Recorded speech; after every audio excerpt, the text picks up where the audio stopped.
And speaking of pasukan, wag na nating pagintayin yung ating panauhin para sa Oo. araw na ito dahil may kaugnayan po sa mga Edukasyon. sa mga mag-aaral, Mm. sa mga prinsipal, sa eskwelahan yung ating paksa para sa Mhm. araw na ito sa edukasyon. Malaman natin dahil mayroon silang isinagawang pag-aaral tungkol sa kondisyon ng Mhm. edukasyon natin dito sa Pilipinas. So ipapaliwanag yan sa atin ang ating panauhin para sa araw na ito si Dr. Mark Yee, ang Executive Director ng Second Congressional Commission on Education o EDCOM 2. Good morning, Dr. Yee. Kami po si Tuesday at si Good Christian. morning, sir. Good morning, Christian. Tsaka Tuesday. Salamat sa pag-imbita. Opo, Dr. Yee, sa katunayan, Christian, Mhm. ilang beses ko nang in-invite si Dr. Yee, kaya lang hindi mag-match yung schedule namin. Kasi gusto ko Oo malaman nga, yung... sorry. Opo, gusto nating malaman yung resulta ng kanilang pag-aaral na kaugnay dito sa sitwasyon ng ating edukasyon at ng mga estudyante natin o mga mag-aaral. Pero ito kasing nakalipas na isang linggo, ipinasa o iprinisinta nila kay Pangulong Ferdinand Marcos Jr. yung resulta ng kanilang pag-aaral na isumiti na raw yung findings. Ilan doon sa, kung hindi ako nagkakamali, Dr. Yee, sa resulta ng pag-aaral po ninyo ay yung malaki, una sa lahat, parang malaki yung kakulangan sa mga prinsipal, sa ating mga paaralan dito sa bansa. Tama po? Yes, so lumabas kasi sa mga research na ginawa natin at nag-consultation tayo kasama ng DepEd at iba't ibang mga schools, nakalahati pala ng mga schools natin walang principals. So yung iba may head teacher, yung iba may teacher in charge, yung iba may OIC, yung iba wala talagang plantilla for principal positions. So dahil yan sa isang 1997 policy na kailangang i-review, i-update para maging akma sa kailangan ng mga schools natin ngayon. So ang maganda dyan, nag-commit na si DepEd Secretary Sani Angara at ang Presidente na 1:1. Bawat school lalagyan ng principal, 15,000 this year at lahat ng remaining unti-unti next year. So Ay, magandang development. Oo. yes. Paano ba pagka ganun na halimbawa sa isang, paano ko ba tatawagin yan? District o region? Now, o Mm-mm. mismong sa isang eskwelahan, anong nangyayari kapag walang principal? Anong epekto? Anong epekto? Kasi po pag tinignan natin ang maraming DepEd policies, no, marami lahat doon nakalagay anong responsibility ng school principal. Siya ang head ng Child Protection Committee. Siya ang head ng iba't ibang committee para siguruhin lahat ng kailangan nangyari sa mga estudyante nagagawa. Ngayon nakita po natin na kung walang principal, sino ang magiging leader ng school na yon para siguruhin yung mga kailangang reforms na ayusin sa school nangyayari. So malaking ano siya kasi alam mo lahat ng tinanong namin, what makes a school successful or different from others? Ang lahat ng kinausap natin, ang sagot sa amin, magaling na school leader. So ang school leader talagang essential yan para matuloy yung mga reforma natin hanggang sa level ng isang paaralan. So para siya yung nagtitimon doon sa Yes, isang siya talaga yun. Siya talaga yun. Siya talaga yun. Kasi alam mo, kukunti na nga ang non-teaching personnel. Yes. Yung mga teachers mo, overloaded pa, minsan may shifting. Kung walang principal na talagang magpaplano, maniniguro na okay, yung mga alumni association natin tumutulong, yung parent association natin tumutulong, yung talagang siya yung overall in charge na mag-engage at siguruhin lahat ng kailangan ng school na tutugunan, principal talaga yun eh. Director, meron ba tayong datos kung ilan yung kakulangan nung principal dun sa mga paaralan natin? Oo, so kalahati lang yung meron ngayon. So ang problema dito kasi, yung NQuest or yung exam para mag-qualify ka bilang isang Ah. principal, iba't iba yung resulta at iba yung taon. So inaayos ngayon ng DepEd yan, pero nakita kasi natin dati may mga taon ang passing rate out of 6,000 applicants, 3%. Minsan naman Mababa. 30%. So iba-iba yung passing rate. So So hindi kailangan nating pwedeng ano ba basta-basta yung kung kailangan sino-sino lang. natin? Yes. Anong kailangan nating indicators para masabi ang isang applicant talagang magpo-perform at may characteristics ng isang leader pagdating sa isang school? Ayun, oo. Hindi ba ganun kahirap naman yung requirements para Oo. maipasa yan at maging principal? Halimbawa, yung isang head teacher na doon Kailangan sa yata isang... PhD. Ganun ba yun? Hindi naman. Ay, hindi Dapat naman. hindi. Hindi. Dapat hindi. Alam mo yung nakita na nga namin sa Singapore, pagpasok pa lang ng mga teachers, tinitingnan na nila, sino ba dito yung may leadership potential? Sino yung pwede na nating i-group? Para bago pa man mag-retire yung principal or bago ka magkaroon ng vacancy, may succession planning ka na, may mga susunod ka ng pwedeng maging principal. So yun yung inaasahan natin or hinahangad nating magawa dito sa ating bansa. Ayun. Oo. And sabi nyo nga kanina, this year, 15,000 ang makukuha ng DepEd. Tama po? Opo, Ay, opo. salamat naman. May Mhm, mhm. kakaroon tayo Oo ng... nga, malaking tulong yon sa mga schools. Alam mo, 30 taon na naghihintay yung ibang schools na magkaroon ng principal. So malaking Wow. aluan, malaking tulong po ito sa Mhm. ating laban sa learning crisis. At Oo. ganun na pala katagal, Dr. G, na walang... 1997 pa kasi yung policy ng school staffing standards. So nagsasabi na pag ang isang school hindi umaabot ng 9 ang total na teachers, wala Mhm. silang principal. So ang Oo. nangyayari, paano ang gagawin sa kanila? Oo nga. Paano pagka ganun? Sino ang humahawak sa kanila as leader? Kanyo nga. So, So wala. yun yung sinasabi. I-update na natin. Yung head teacher Right. po yun or OIC or teacher in charge. So ang sinasabi natin, aralin na natin ulit kasi 1997 pa yun. 30 years ago. Baka time na para i-revise natin ito, i-update. Tapos alamin natin ano ba ang kailangan tulong ng mga schools talaga. Right. At saka hindi na akma yung masyado nang matagal para dito sa kasalukuyang panahon natin na mas lalong dumadami ang mga estudyante sa mga paaralan. Opo, tsaka nakikita natin, hinaharap natin ang isang learning crisis talaga. Right. Nakikita natin, grade 3 students natin, usually nasa kinder or grade 1 level pagdating sa kaalam. Nakita natin na ang numeracy rates natin sa grade 3, 80% ang hindi numerate. At ang kayang mag-divide, 14% lang sa Region 8, 3% sa NCR.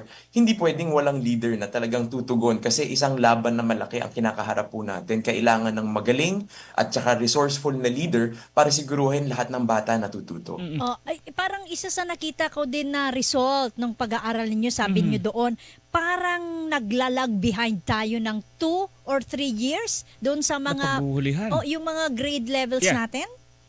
Yes po, yes po. So ang nangyayari pala, 'di ba nakita natin yung results ng PISA, nakita natin yung results ng CPLM na bottom tayo of all participating countries. Yung mga exam na to, grade 5, grade 10.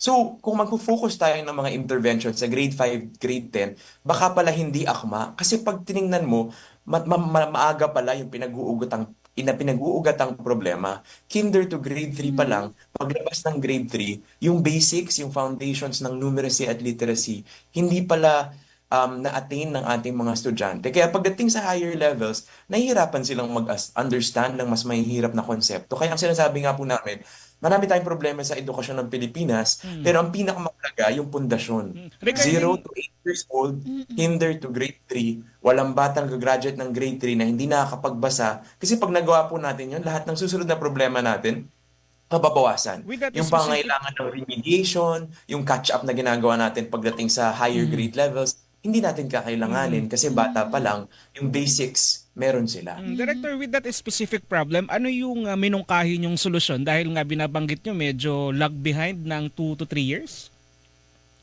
2 to 3 years, yes. Oo. So, Oo. ang tinitingnan po natin dito, tatlo, no? Tulad ng sinabi natin sa Presidente. Sabi namin, Mr. President, marami po tayong issues and yung iba dito, 30 years nating na-accumulate. Pero kung meron po tayong maayos, the reforms that will endure beyond this administration is really 3 things. One is to fix nutrition, yung stunting rate. Kasi nakita natin, napakaraming batang Pilipino, 1 in 4 children are stunted. Ibig sabihin, yung cognitive development nila talagang apektado na kasi first 1,000 days, first 2 years of their life, hindi nila nakuha yung nutrition na kailangan nila.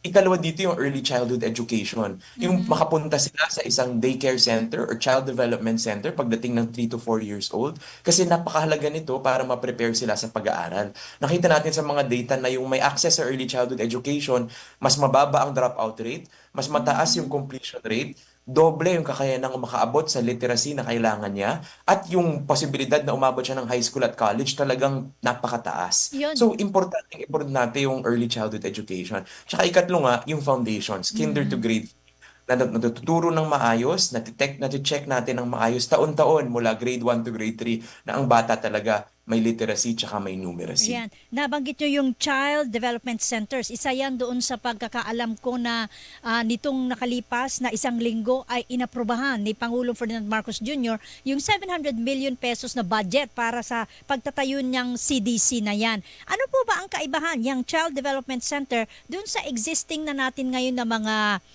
nursery schools na nandyan, mga daycare, yung mga ganyan? Meron po kasi tayong daycare centers nga ngayon. Pero ang ginawa ng ECCD Council, nung nag-transition siya mula DSWD hanggang ECCD Council, is lagyan siya ng tamang parameters so that it is more attuned to the learning that we are expecting to happen. So in terms of ano yung laman niya, ano yung mga support at facilities na meron siya para sa mga bata, dapat yun yung ma-convert or ma-transform para talagang akma siya sa needs ng children. So yun yung conversion na kailangan mangyari sa karamihan ng daycares. Pero ang nakita natin, maraming 4th and 5th class municipalities ang walang daycare center kasi nga, ang nangyari, responsibilidad kasi ito ng LGU. Pero kung mahirap na LGU yan at mababa ang SEF, nakita natin, ang isang 6th class municipality, for example, ang special education fund niya sa isang taon is 200,000 pesos para sa lahat ng problemang edukasyon. Pagdating sa 5th class municipality, 1.1 million para sa lahat ng bata sa buong taon. So hindi nila kakayaning ma-afford yung mga child development centers. So ang nangyari po dito, nag-present kami sa presidente. Sabi namin, Mr. President, sana po makapaglaan tayo ng 700 million para sa susunod na tatlong taon para magkaroon ng CDC ang lahat ng mahihirap na munisipyo. Tapos ang sabi niya, napakahalaga nito, gawin na natin ngayon. Tapos sabi ng DBM, ni Secretary Mina, Sir, let's fund it this year. Sabi ni Yan. Presidente, approved. Let's Yan. put all of those CDCs within the year. Kaya nga sabi ko, Mr. President, it feels like Christmas. We asked for 3-year funding, pero this year pala maibibigay na. So napakalaking tulong po nito para sa ating 4th and 5th class municipalities, low-income LGUs na walang daycare. At Mau de la That's good. Cruz, Dr. Yi, thank you for waiting. Ituloy po natin. Sabi nyo kanina, pumayag na si Presidente, may pondo na para sa taong ito. Talagang pinondohan. Ano po ba ang magiging kaibahan ngayon nitong itatatag na Child Development Center doon sa existing na sinasabi na nga nating daycare? So ano ang requirements nitong Child Development Center na ito para maitayo So, siya at mabuo? Oo. Meron siyang dapat available na parang playground area para makapaglaro yung mga bata. Meron ditong may kailangan niyang toilet or wash facilities na para talaga sa bata, no? Hindi pwedeng yung pang-adult siya kasi pati yung taas ng mga hugasan, ng mga anidoro, dapat talaga akma para sa mga bata. Tapos pati yung mga lalamanin niyang mga libro, laruan, na pagtuturo para sa gagamitin ng mga ating child development worker, dapat isang buong package na siya. Hindi lang siya istruktura, dapat lahat yan para sa pagtututo, merong lamang sa loob yun. So 3 milyon yun bawat isa. Oo, yung bang mga ano ba ay tatawag natin doon sa mga magtuturo sa kanila? Kailangan ba certified teachers din yung Oo. mga yon o Dahil mga bata ito eh. oo, kasi sabi nga foundation ito eh. So kailangan Yes. pasado ito doon sa teachers board, ganun ba yon? Hindi pa naman po. So ngayon, meron tayong child development worker na NC3 mula sa TESDA. So actually, ang kagandahan dito, for the past 2 years, we've been working closely with TESDA. Gumawa po sila ng NC3 para hindi mahabang college program yung kailangan ng mga daycare teachers natin. Yung NC3 na ito, i-roll out this year. Meron tayong nilagay na 80 million na scholarship sa TESDA para lahat ng existing na child development workers kukuha nitong training program na ito, scholarship mula sa gobyerno para ma-recognize lahat din ng paghihirap nila at talagang hard work kasi marami po tayong 70,000 po ang ating daycare teachers and daycare workers ngayon. Pero wala po tayo dating training para sa kanila. So ngayon po, merong institutionalized training, merong scholarships. Tapos uunahin po natin yung mga child development workers na high school yung natapos. So meron po tayong 11,000 na high school po ang natapos out of the 70,000. Yung unang 3,000 po this year. Tapos bawat taon for the next years, bibigyan po ng scholarship lahat ng 11,000 na child Wow. development worker. Maganda to Director, kanina you've mentioned na yung 3 years dapat bibigay yung 700 million na budget for the Child Development Center. Ngayon, binigay in just 1 year. Pero kailan natin aasahan na magkakaroon ng ganito na maitatayo ito sa mga munisipalidad? Saan po? Saan po? Sorry. Etong, 'di ba, binanggit nyo May fund binigyan na. kayo ng budget nitong para sa child development centers. Kailan natin naasahan na magkaroon tayo ng ganito sa mga munisipalidad? Maitatayo na. Oo. Within the year. Within the year actually. Kasi kahapon, the entire week matapos yung meetings with the president, we've been coordinating already with DBM para to validate the list na talagang lahat yun yung mga wala. So maagang maro-roll out po ito. Ang usapan is ibibigay po ito sa mga LGUs. Tapos yung mga LGUs po magpo-procure para ma-handle na yung construction ng sabay-sabay. Hindi na tayo maghihintay na ipaprocess pa siya ng central office or ng national government. Ipapasa po siya sa LGU para yung LGU po makapag-procure na agad, magawa agad. Ayan. Within the year po.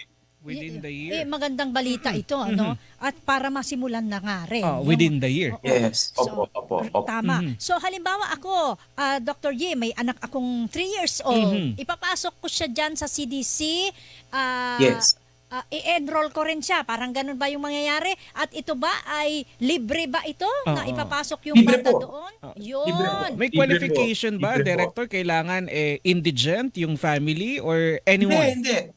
Lahat po ng batang Pilipino Nice. bukas sa mga child development centers natin. Ang maganda po dito pa, meron din tayong supplementary feeding program ng DSWD. So pag na-check po na yung timbang natin hindi akma sa edad, may feeding program ding i-roll out ang DSWD sa mga child development centers na to. Kaya po napakahalaga niya bilang isang hub. Po siya para sa pagkatuto, pero pati sa nutrisyon, doon din po kasi nangyayari yon sa loob ng CDC. Oo. Wow, ang ganda nito Oo. ha. Pero sir, how long the program would run? Kasabay ba siya ng school year? For example, school year 2025-2026, kasabay na siya nun? Opo, this year po yun. Mhm, Opo. ayun. Very Hindi good. naman po hindi sila nakaparehas ng actual school year ng mga public schools natin, ano, kasi hindi naman po talaga yan formal school. So, Right. learning po yan, tapos may mga modules yan, pero hindi naman ibig sabihin na June to March tapos gagraduate sila pagkatapos. Iba naman po yung mga inaaral doon, umaakma sa Right. pangangailangan ng batang papasok. So Alright. parang ito ay yung early childhood Parang preparation, ano? preparation para sa pagpasok nila sa formal education. Parang ganon, yung paano Pwede sila sila. makisalamuha sa kapwa nila bata. Kasi Na maraming hindi sila mahiyain, hindi sila takot sa Yes. matanda, hindi sila takot sa maraming bata. Tapos yung mga shapes, sounds, pati Right. colors, alam na nila. Tapos yung nutrition nila maayos. So yun po yung Yan. gusto nila. maganda to. Para kasi alam mo ngayon, Christian, doctor, ano, kapag yung first time na papasok yung bata sa school, umiiyak. Ayaw Madalas magpaiwan mangyari sa yan. magulang, Oo. may separation anxiety. So at least kung meron ito, Masasanay. masasanay na siya. So pagpasok niya talaga ng kinder halimbawa o daycare, Para makikihalubilo oo, lang muna. parang laro. confident na siya. Pwede na siyang iwan ni nanay. Ready na mag-aral. Oh. Totoo po yan. Totoo po yan. And sa lahat ng bansa ngayon, pumunta po kami ng Vietnam. Grabe nga sila. Vietnam, 6-month-old pa lang. Wow. 6 months Meron na old. silang intervention sa mga bata. Opo. So talagang kita na sa buong mundo na ang early childhood talaga isang pinakamaganda at pinakamalaking investment na pwede nating magawa para masiguro yung pagtagumpay ng mga kabataan natin. Oo. Right. Ayun. Last point pa from our side, Dr. G. Kumusta po ang lagay nitong bullying sa mga eskwelahan dito sa Pilipinas base doon sa mga nakita nyo sa inyong pag-aaral? Yung sa bullying, ma'am, sorry, Opo, yung audio opo. lang. Oo, bullying. Nakita po kasi natin na pinakamataas yung prevalence ng bullying sa Pilipinas. Grade 5, grade 10, lahat ng participating students dun sa exam na yon ang nagsabi, bullying yung pinaka laging nangyayari sa mga estudyanteng Pilipino. Nakita rin po natin na yung batang Pilipino po, highest incidence of feeling lonely and feeling that they don't belong in school.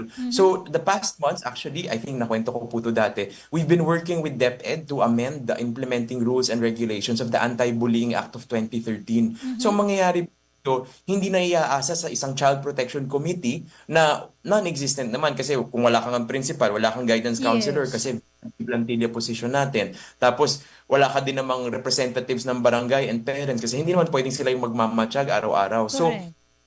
ang mga napag-usapan po namin, baka hindi na siya mag-rely sa isang CPC, baka po mahalagang magkaroon tayo ng discipline officer na hiwalay sa guidance officer. Bakit po ganun? Kasi dapat naman lahat ng school may anti-bullying policy. Pagka meron na po kayong anti-bullying policy, nakalagay po doon ano ba ang minor offense, ano yung major, ano yung severe.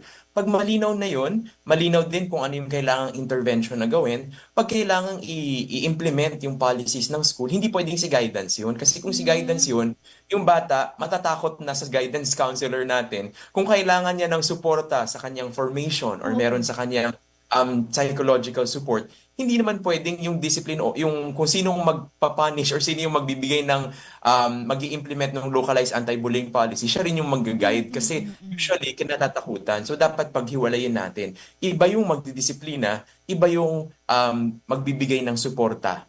pagdating sa formation. Alright. Ano ang overall na pagtanggap ni Pangulong Ferdinand Marcos Jr. dito sa inyong pag-aaral at rekomendasyon kung naglatag man kayo sa kanya at yung kanyang tugon? Alam niyo po, napakaganda nga ng meeting namin kasi 2 oras kami nag-meeting tapos talagang pinaliwanag namin lahat ng findings ng EDCOM. So unang-una pagdating sa nutrition, in his last Nutrition Council event this week, sinabi ng Presidente, yun po yung sabi namin, Mr. President, we need you to push LGUs to really contribute resources towards nutrition kasi devolved function sila. So sabi nga namin, kung pwede po bang, yun po, pakisabihan po yung LGUs. And talagang, Inutos ngayon pa na lang, niya. sinabihan na niya Inutos agad. na niya yung nagawing criteria para sa pagpili ng Seal of Good Governance ng LGUs. Yung kanilang nutrition and health care Yes po. policy. Kasi magkasunod yung meeting po Right. namin.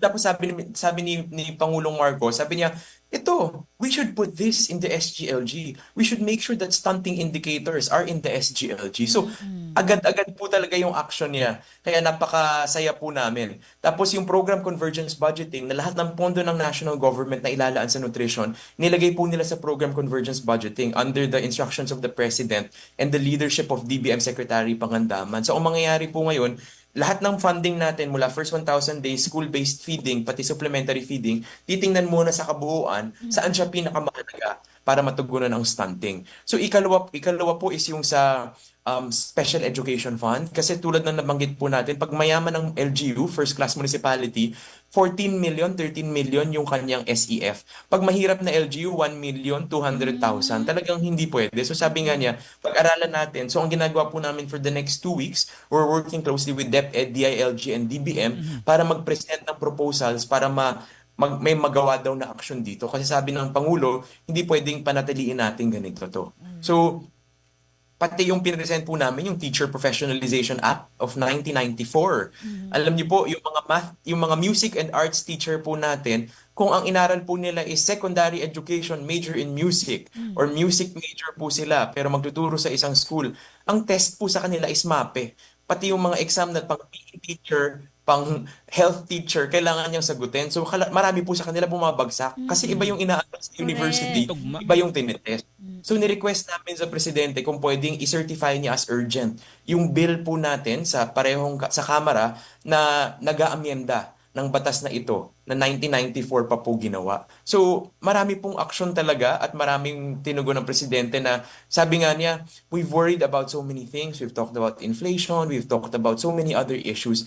But he said it's now high time to focus on education because this is our only hope for the future. So, talagang nakita po niya yung kahalagahan nito and talagang sinabihan niya lahat ng agencies na nandoon na kailangan na natin talagang pagtuunan ng karagdagang pansin ang education. So napaka-halaga po at napaka-meaningful ng aming meeting. Alright. With that, Dr. Yi, nagpapasalamat po kami sa oras po ninyo at mahalagang na ibahagi nyo sa amin kung ano yung napag-usapan ninyo sa meeting with the President nitong last week at maganda naman pala ang naging resulta. Salamat po sa pagtanggap ng aming imbitasyon. Sa susunod Thank you, ulit, sir. Dr. Yi.